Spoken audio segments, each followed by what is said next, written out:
an LTP amendment Q&A. And do you want to say anything? We can do. We can do a quick brief introduction just to say that last week we did talk you through the draft results of consultation and the panel survey. We've got a lot of councillor questions online that we're working our way through. We've got over 100. We're going to start releasing to those as soon as we finish them. So they're not going to come in one big lump. We'll release them as they're completed. We've got most people here that I think will be good to help answer questions, but just simply because we've brought it forward, not everyone might be here. So if we're unable to answer anything at this meeting, we'll just take a note of it and come back to you. Yeah, and I'll leave it there. Questions? Councillor McNulty. A few very scattergun on topics, but with the Airbnb differential, have we talked to Wellington NZ about what their view is around the shortage or otherwise of short stay accommodation in Wellington?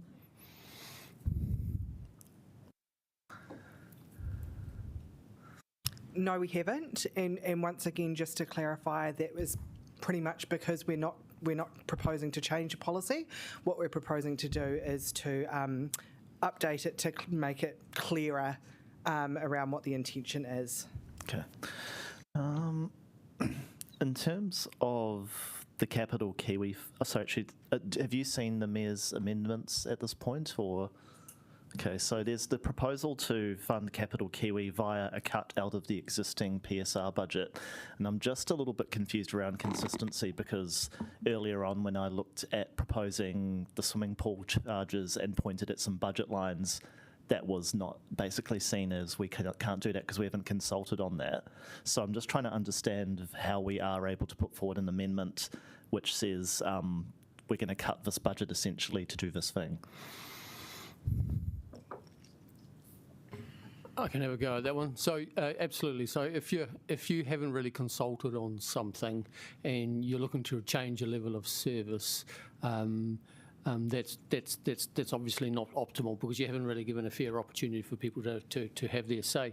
And so if it's around the margin, it's quite small amounts. Sometimes those kind of things are possible, but it really depends on the significance of what you're trying to change. You need to have a good understanding of the consequences of the amendment in terms of how much you're taking out and what are the consequences of that. Do you have that understanding for us yet, or is that something you could give us on Thursday? We're working through it and we can provide you advice ahead of Thursday. Cool, I'm happy to go back on the list. Thanks.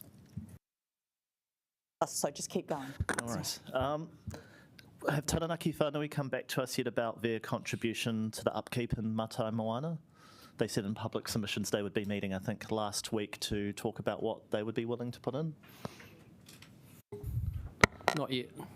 Okay. My understanding there is some meetings scheduled for that. Yeah, Phil, thank you.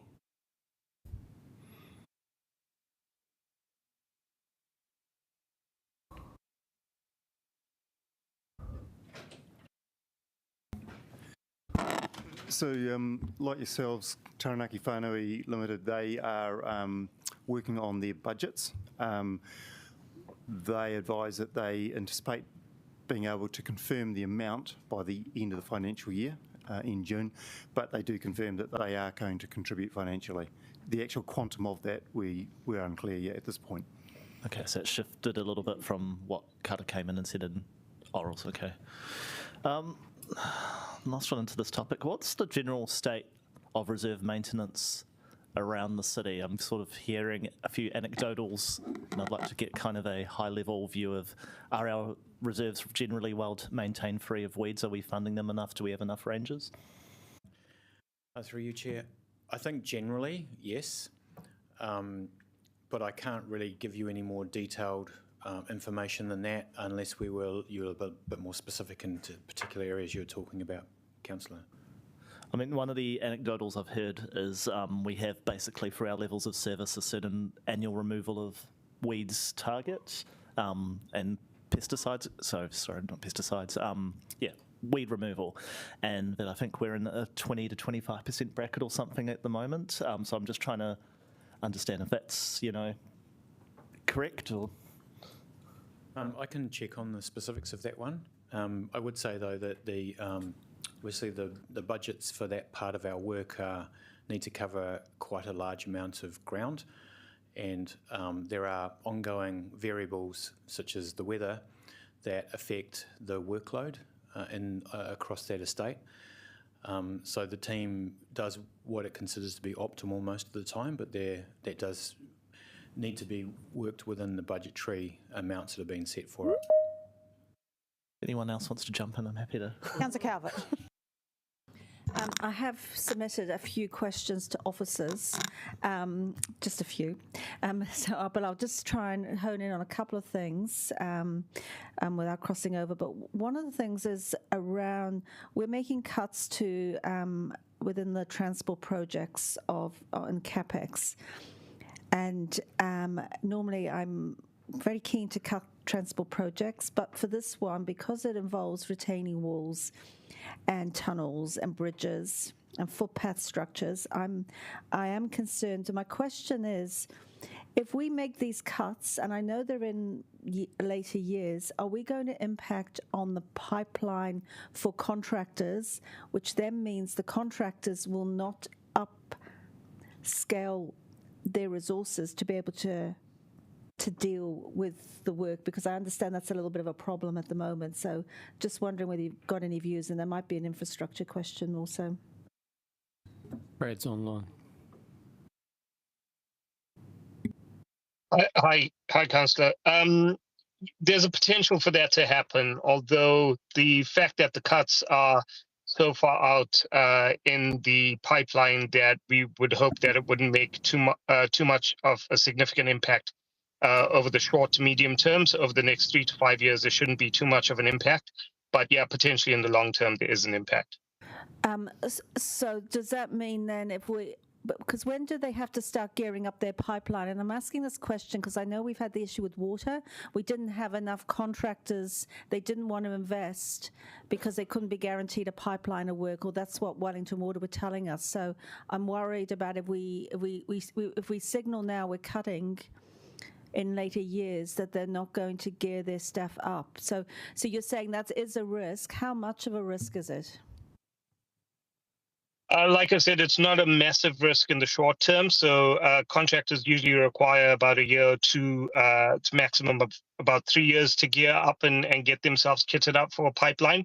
Essentially what they're looking for is about a 3-year pipeline. So it's not too much of a risk over the next 3 to 5 years. Okay. Thank you. That's my last one on infrastructure, but I have more, but I'm happy to go on the list. I just wanted to check, because we did actually increase or bring forward the spending on retaining walls, did we not, Brad? Correct. A lot of the retaining walls funding has been front-footed, so meaning it's been brought forward into the front years, but that then means that the tail end of the LTP has less funding associated with retaining walls. I think there's also an important point, Councillor, around around our investment in infrastructure as a whole. So Brad has given a very accurate answer in regards to transportation, but we are going to need to look at the entire pipeline of infrastructure investment and how we ensure that we're giving sufficient, I guess, visibility to contractors during that process so that they know what is coming up. And certainly that's something that has been highlighted in previous infrastructure plans across New Zealand and from the Infrastructure Commission. We need to be part of that as well and think about infrastructure as a broader portfolio than just one area, recognising that some contractors specialise in certain areas, which is Brad's point. Yeah, I just see 52 million cut, and that's why my concerns. You think? Absolutely. Thank you. Deputy Mayor Foon.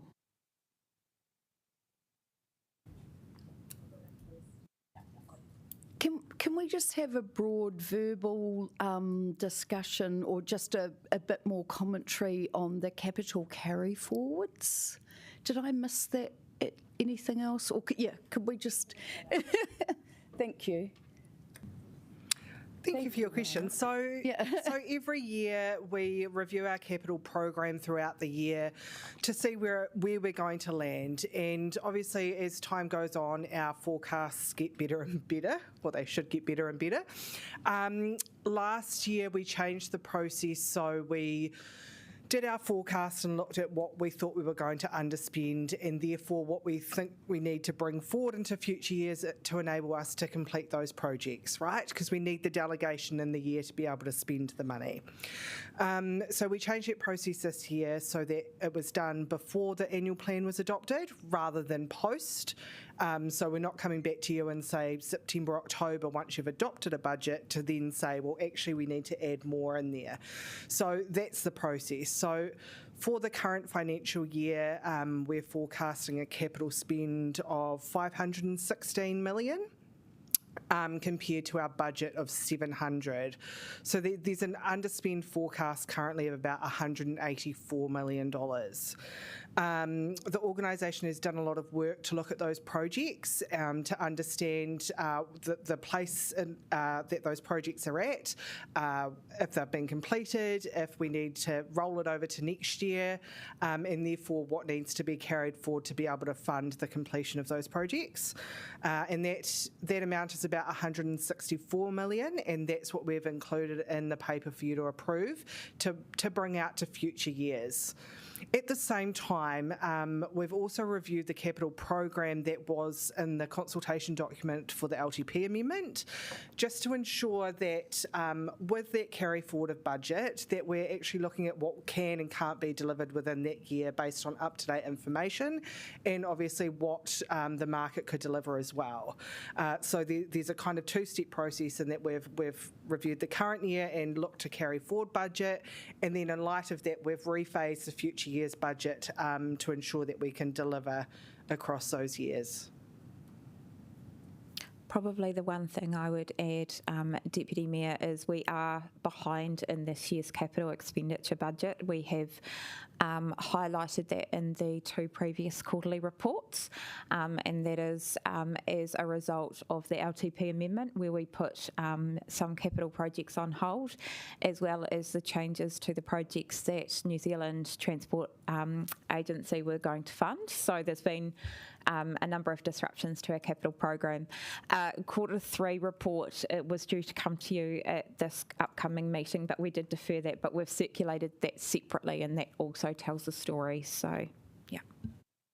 Can I ask a question along those lines too, which is, what are the issues with councillors seeking to use capital underspends to fund other capital projects? At this point in time, these are forecasts. So these projects have not been underspent yet. We still have the rest of the year to see where we land. So they are just forecast at this point in time. As with any budget, it's based on the current assumptions that we have that will land differently throughout the year. So it's not spare money that we can use to do other things? Not exactly at this point in time, no, because the year hasn't been completed, so we don't know where we will land. It is signalling, however, that we are carrying forward less than we're planning to underspend. So there will likely be an impact, a positive impact on our borrowings, less borrowings. But once again, it's still a forecast at this point in time. And we still need to complete the work that we've undertaken? Correct. Yeah, okay. Yeah, so the LTP gives us the intent of where we're going to spend the money. We still need to come to you. Well, it depends on what the programs are within the delegations. The other key thing is if carry forwards are not approved, we won't necessarily have the delegation to be able to spend, because we're looking at the delegations on a project by project basis, not on a whole of capital expenditure debt basis. So we would be unable to complete the projects that for many. Yeah. Okay. Councillor Calvert. Yep. Just on average, how much do we underspend on our CapEx program each year? It's generally around 20%. Yeah. Okay, that's fine. It was a bit of a patsy question. I apologise. So I just want to talk about parklets. and our charges for parklets. And this is in conjunction with motorcycle charging. So I did a back of the envelope calculation that I thought one motorbike would take up about 2 square meters. And if I parked 40 weeks a year at 5 days a week at $8 a day, it would cost me about $1,600. Now, when I look at what we're charging the parklets for an equivalent space, 2 square meters, we're charging them, I think, proposing $115 per square meter, and then an average charge of about $100. So that comes to, for the same space, about $300.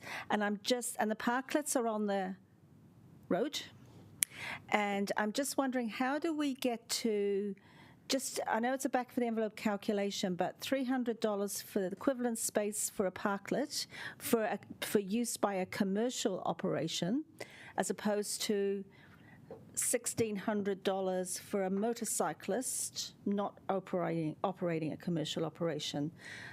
So that's a question I have. You can come back and answer that, but I just wanted to explain it verbally, because it may not have come through well enough in my questions in that way. So we have received that question online, and the team's working away and getting an answer for you, and we'll have that in the written Q&As for you. Okay, thank you. And then my next question then goes into, because again, there is quite a bit of information, but organics processing. Now, people may not have got to page 2,229 or wherever it was, but there was a one-pager on organics processing, an update, so which I did read. But to me, it didn't really tell me a lot. It says, oh, we're still working things through. But my understanding is that we did need a full report back for this LTP discussion about what we should be doing. And again, I know I put in a list of questions, but and whether officers are going to provide us with the level of information that we need to say, well, do we need to pause this project? Because I've also read the quarterly report as well, and all those, including organics processing and those sort of connected waste projects, they're all showing amber. And so there are sort of interdependencies and various risks. So I'm really, sort of concerned how this is all going to come together, and knowing that we've lost some senior staff recently in this space as well.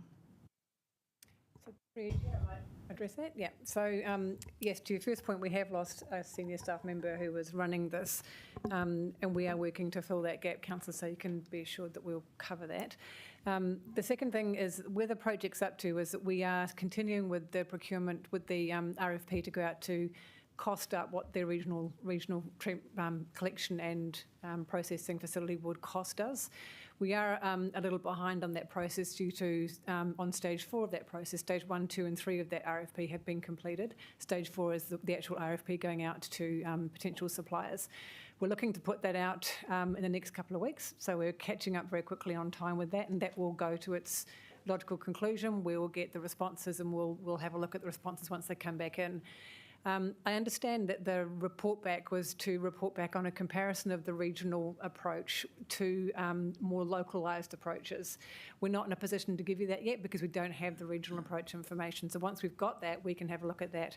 But that project is on track is getting back on track, and that RFP will go out shortly for comment back from suppliers. But is your RFP based on us, Wellington City Council, going alone? No, the RFP is based on working with Hutt City on it. Okay, and has Hutt City approved the RFP? Hutt City is with us and is about to approve the release of the RFP, yes. Okay, thank you.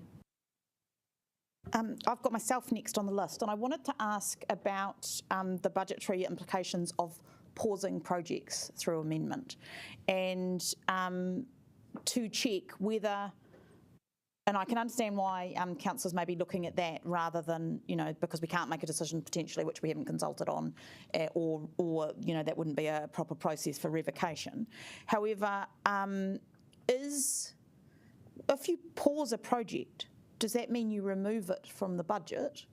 And if not, if you pause a project and delay for some unspecified period of time, would you not need to adjust the budget for it to cost more, as it potentially would do in the future through a delay? So again, this is about looking at the intent of what we're going to continue with. So, within the LTP, you've given us a direction that, with a number of projects that have already been consulted on, we are amending that. There is always the option to delay projects or to get further information. What we would still need to do is include a funding provision of some sort, because we haven't actually, we're not taking out the project, and so it could be delaying it to later. But again, what I would say is that is still, that's an intent to continue with. Depending on the size and scale of that, we would still need to come back under the certain delegations to, depending on where they sit, to get the authority to spend that money. So would pausing actually achieve or work towards achieving the goal of this LTP amendment, which is to cut our capital expenditure? Well, it depends on the nature of it would depend on the nature of the resolution. If it was to pause or if it was to actually pause and not make a decision, we would still require a funding provision to be put in there. If we were to delay, it could move the funding into future years, and then we'd need to inflate that. Yes. However, for numerous projects that we have set up and done, part of that has been to help our debt position by phasing things differently. So we really need to look at things on an individual case-by-case basis and provide that advice, because, if we're phasing things differently, that does have a different impact on when we are actually incurring the expenditure. Yeah. Thanks, Andrew. And because we haven't got, we're going on general comments rather than specific wording, so that's great. Thank you. Deputy Mayor Foon? Yes, I was also just hoping to get a bit more of a fulsome understanding on the Thorndon Quay spend. That would be I offered to explain this one. I'm not sure why. Brad's online, so yeah.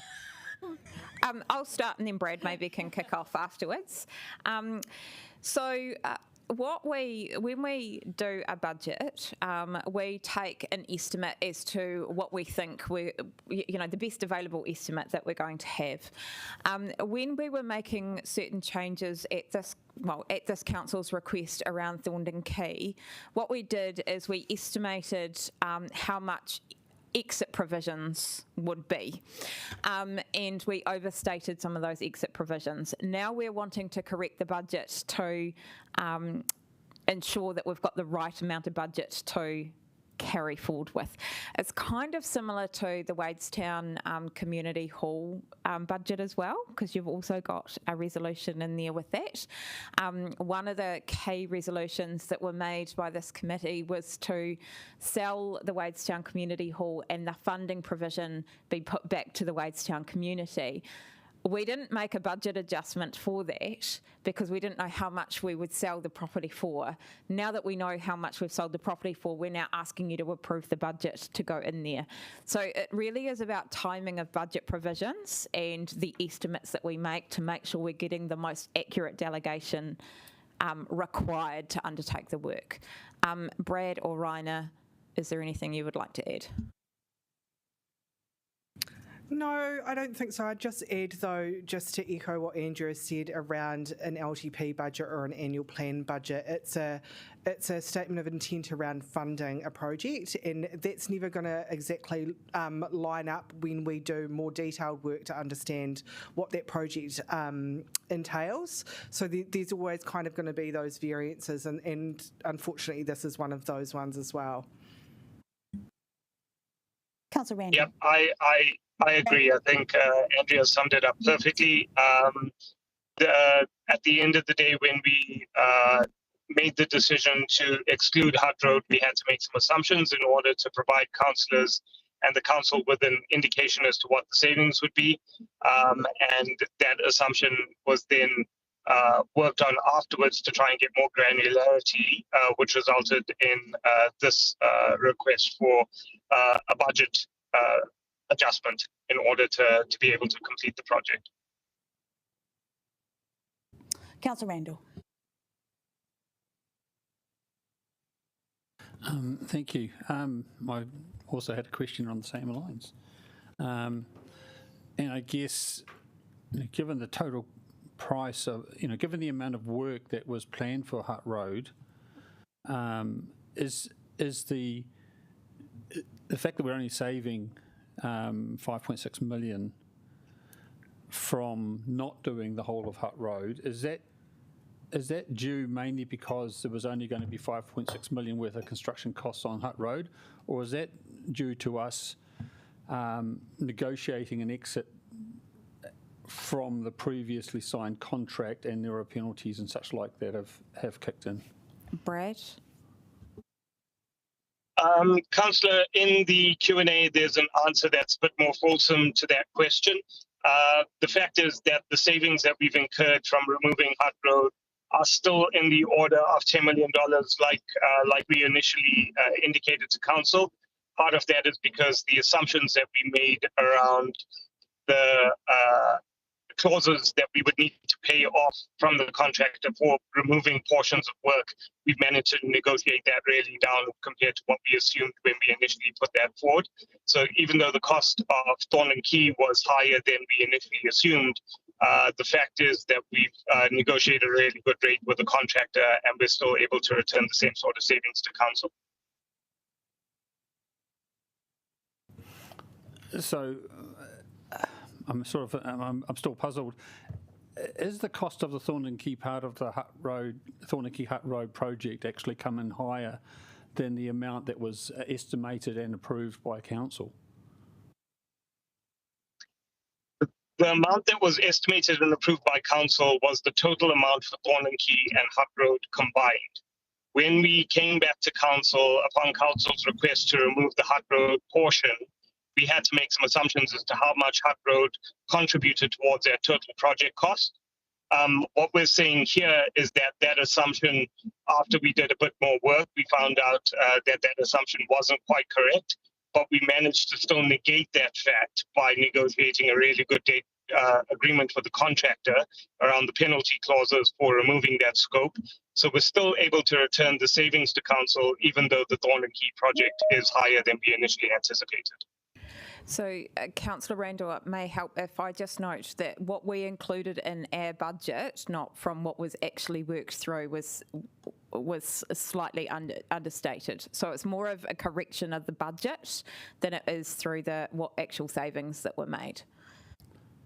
Okay, and I'll just finish this off, I guess, in terms of, I know costs keep going up and delays. I just want transparency, I guess.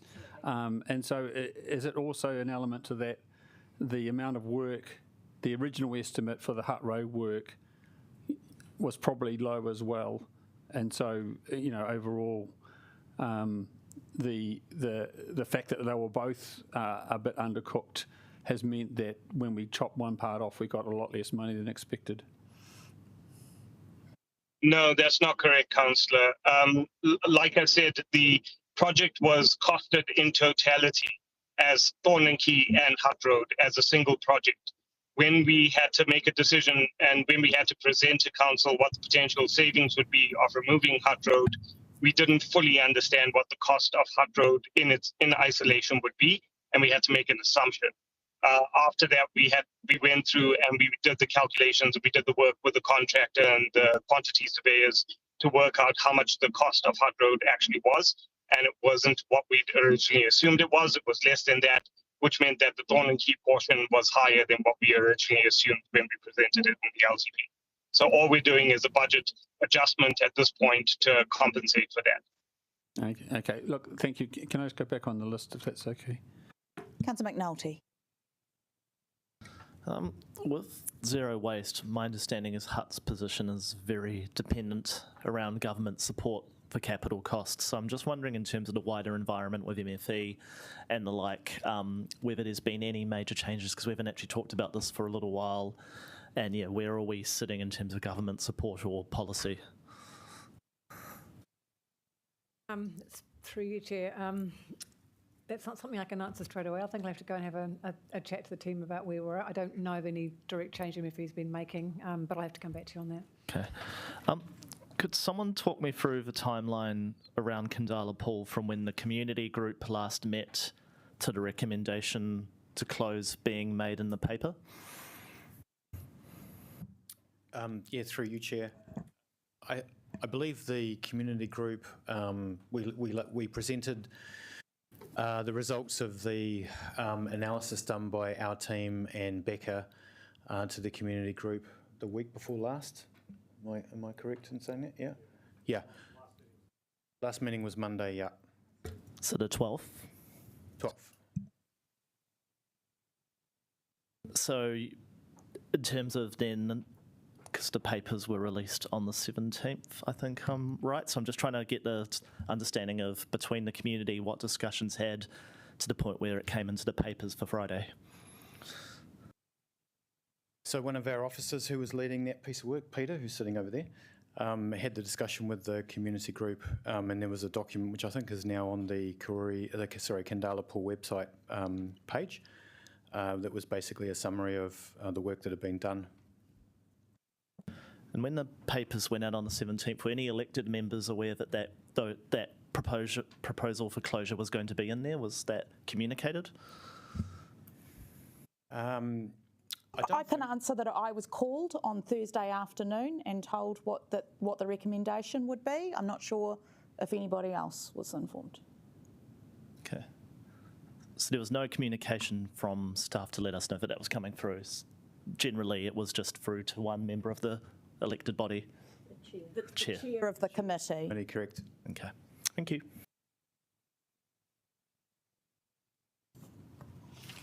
Just to clarify on that matter,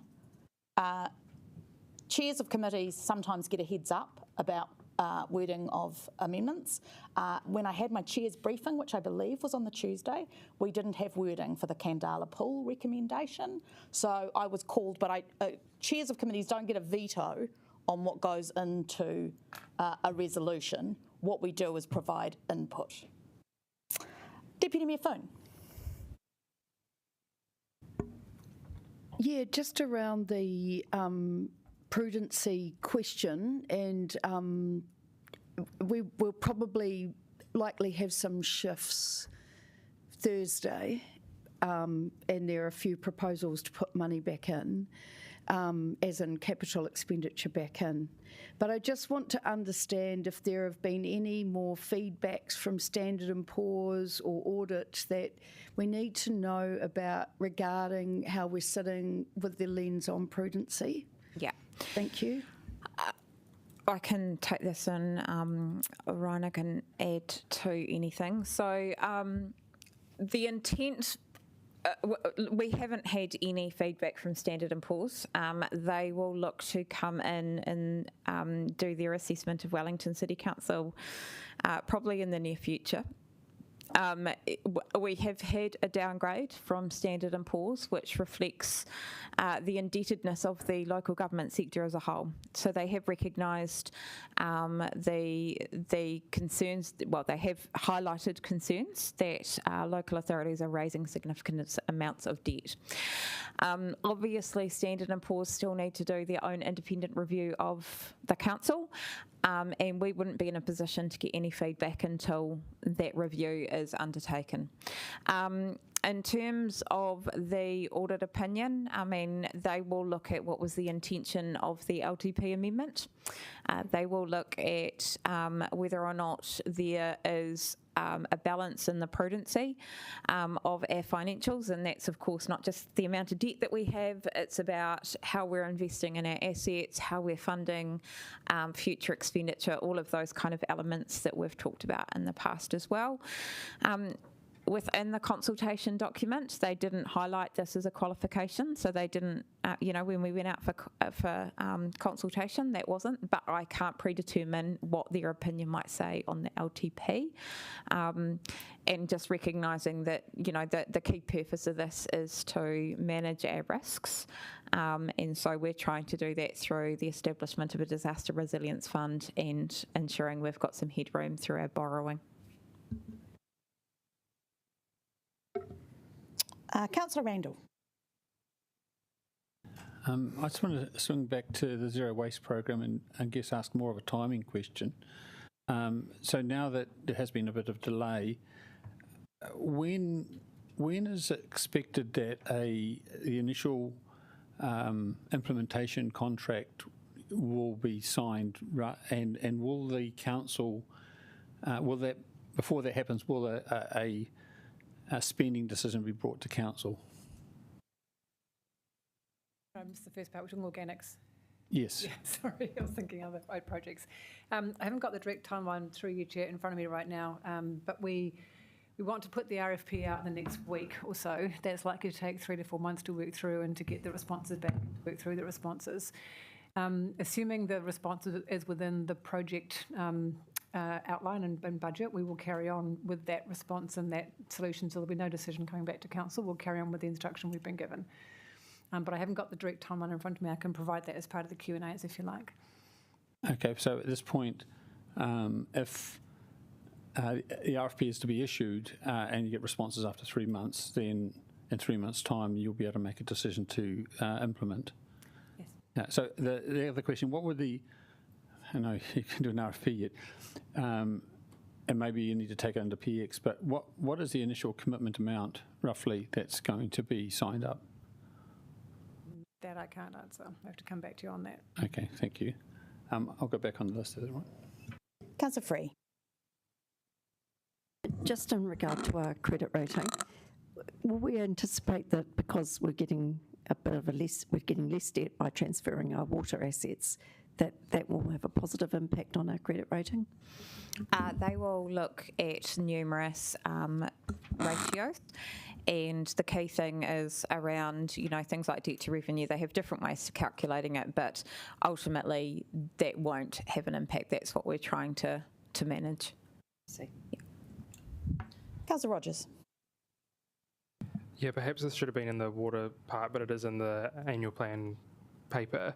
It was just around the Commerce Commission levies. Is it standard for entities that are regulated by the Commerce Commission to pay a levy directly? I can answer that. I can do it in a written one if you want. Yeah, Margot's coming up, so she might have the answer to that.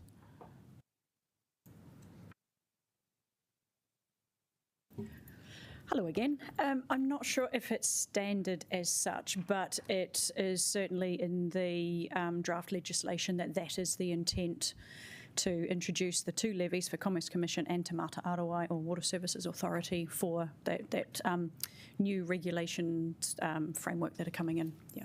That's one follow-up. And I guess, would you be able to recall whether we submitted on the appropriateness of that in our submission that we made on the bill? Oh, I can check that for you, but in terms of the Water Services Authority and the submission we made to them, again, very short turnaround time, and I believe that was about mid-January that was submitted. We did comment on the cost recovery and the preference to continue that beyond the first period, which was what the proposal was. So really encourage the Crown to assist with cost recovery. Yeah. Cool, thank you. Councillor Calvert. Yeah, just a question back on to organic waste.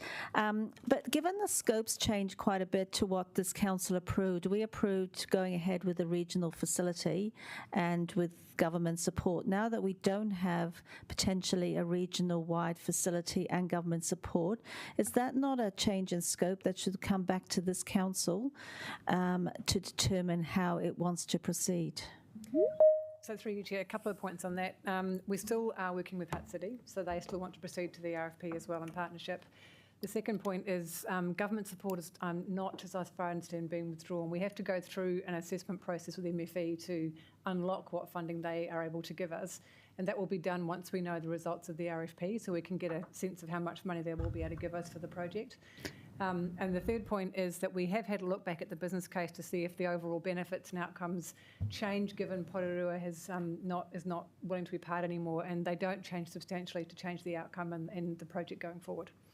But what I'm saying is, should this not have come back to us for us to determine whether we wanted to proceed in this way, given it's not what we envisaged when we signed up for it? I mean, what I'm hearing is officers have made that assessment themselves, and I'm trying to understand under what delegation, because for me it's fundamentally changed, and whether this should have come back to this council to either say, yes, carry on this way, go off to do and, just work with Hutt City. Or I think this question has been asked and answered already, Councillor. You just asked it and it was just... I know, but my answer, I don't think the answer wasn't sufficient for me. Okay. There's not sufficient clarification. I've got another one now on suburban upgrades, and Moana Maki might like this one, because this is I'm just wondering how...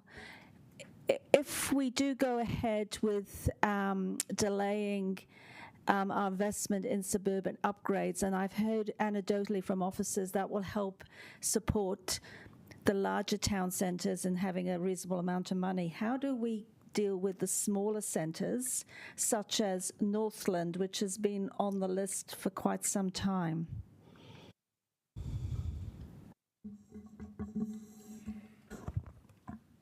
And I've got the emails.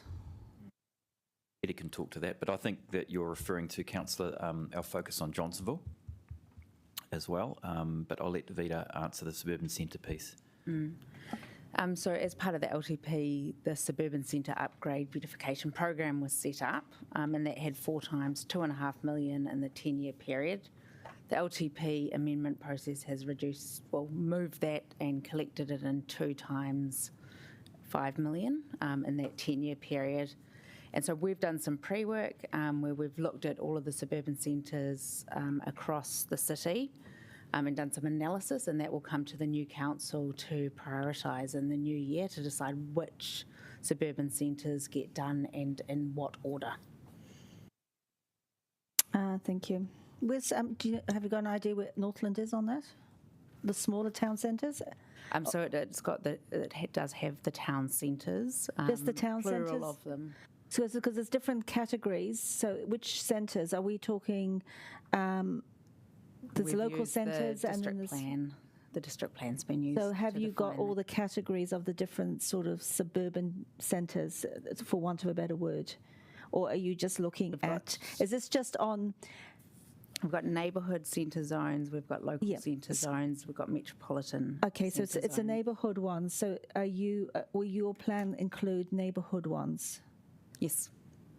And a plan with those, and will they be, have we got the rocks and pebbles mixed together, or are you just looking at doing the big rocks first?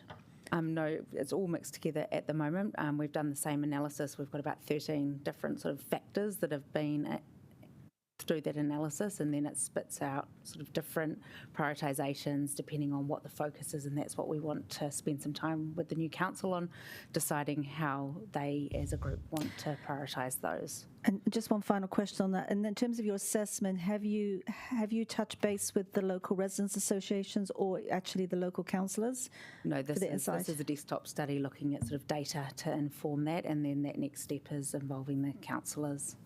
Okay, thank you. Councillor Randall? Yes, thank you.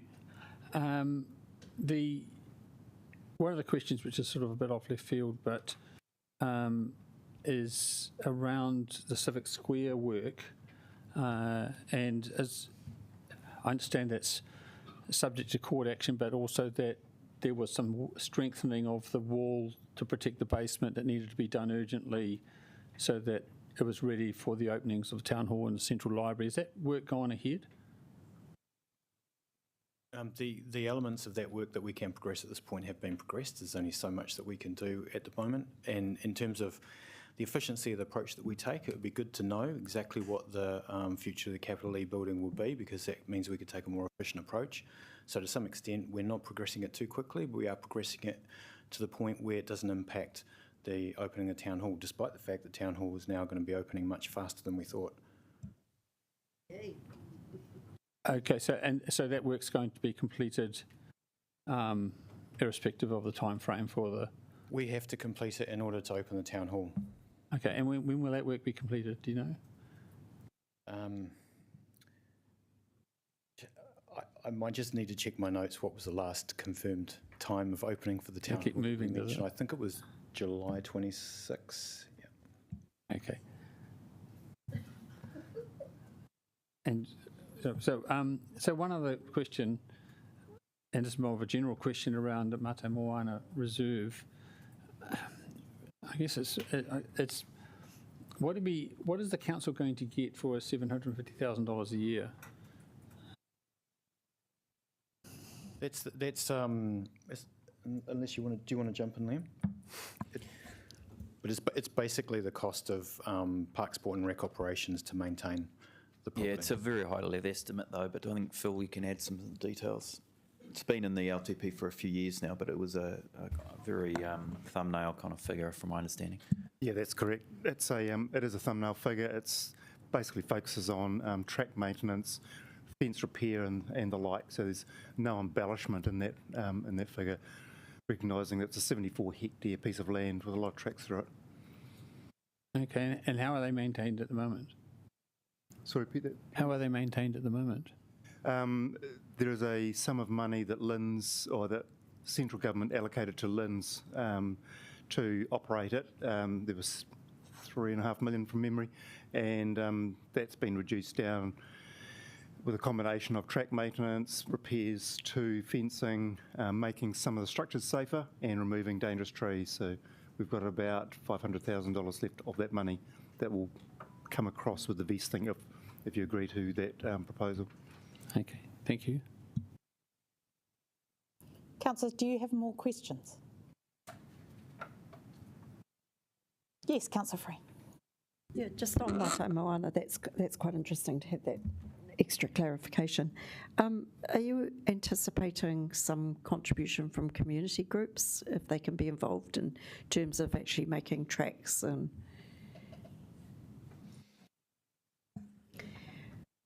Because I had thought that some of that money would go into creating some pathways and whatever.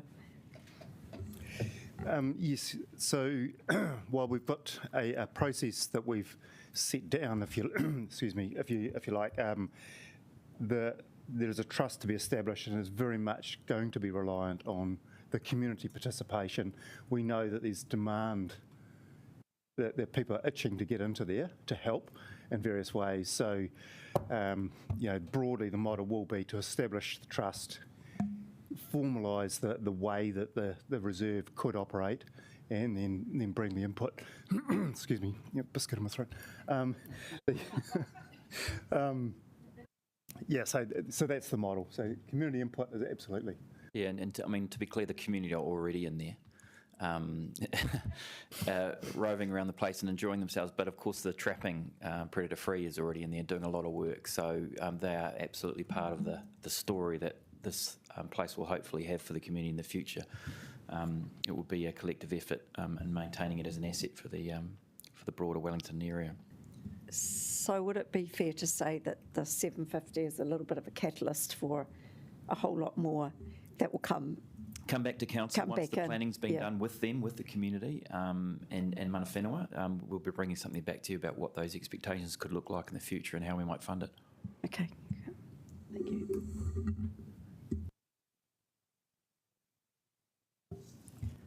There appear to be no more questions. I just want to remind councillors that I'm going to be tougher on questions than I would normally be on Thursday, and I'd like it if we could keep our questions related to sort of new information, and that would largely be about amendments. Thank you, team. Much appreciated.